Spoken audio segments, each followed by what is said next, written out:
Thank you everyone for inviting me, for being here.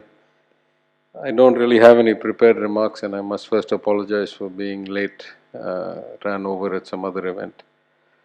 But I think the topic is very broad because there's so many ways in which the system is less than ideal and has been increasingly exploited by people who don't seem to be able to deliver results but are keen on aggregating power. So actually I'll start at two foundations. One, of any country of the scale and diversity of India, our constitution vests an excessive amount of authority in the union government. Now there's some historical reasons for this, that the notion of one nation in a culture that is several thousands of years old probably needed to be reinforced constitutionally, probably need to be given teeth.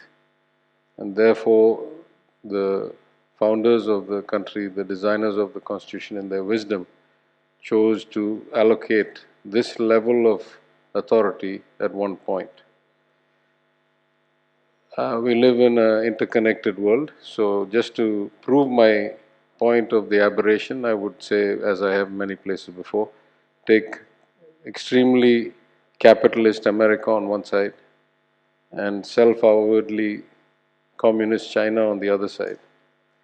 Both of them devolve extensive powers down to states, districts or counties, cities, local bodies.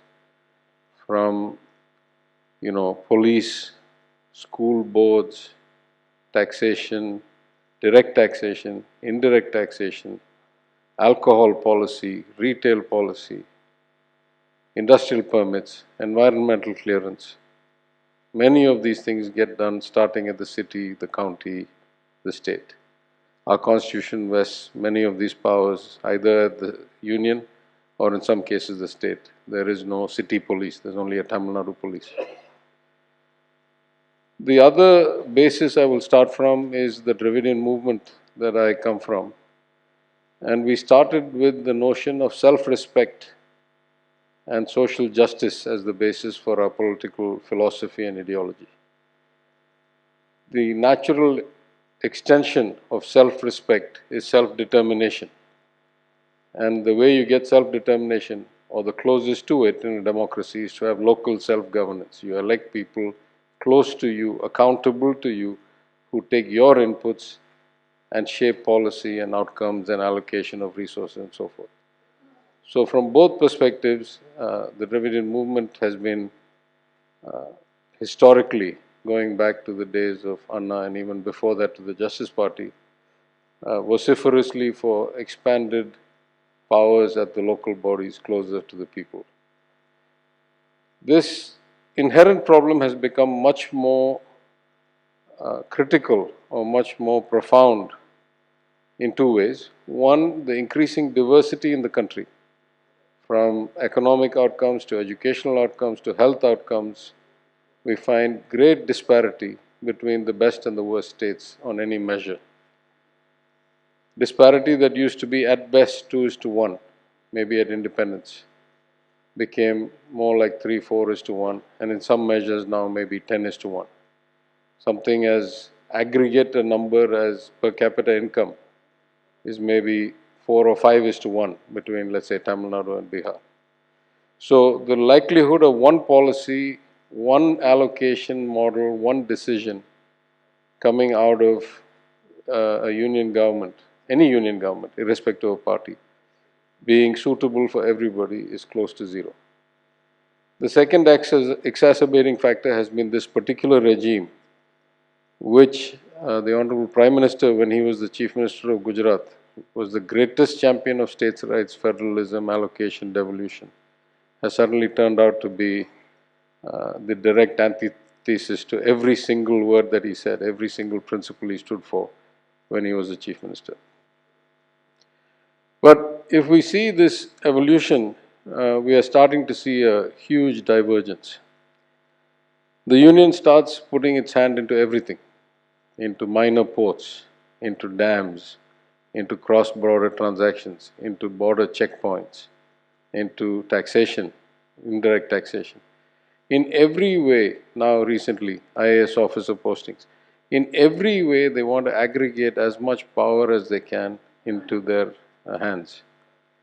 But what are we seeing? Both at the macro level and the micro level. At the macro level, continuous years of decline in growth rates in jobs, huge problem created by demonetization, compounded by untested, unpiloted, rush to market GST that required hundreds of amendments within a few months.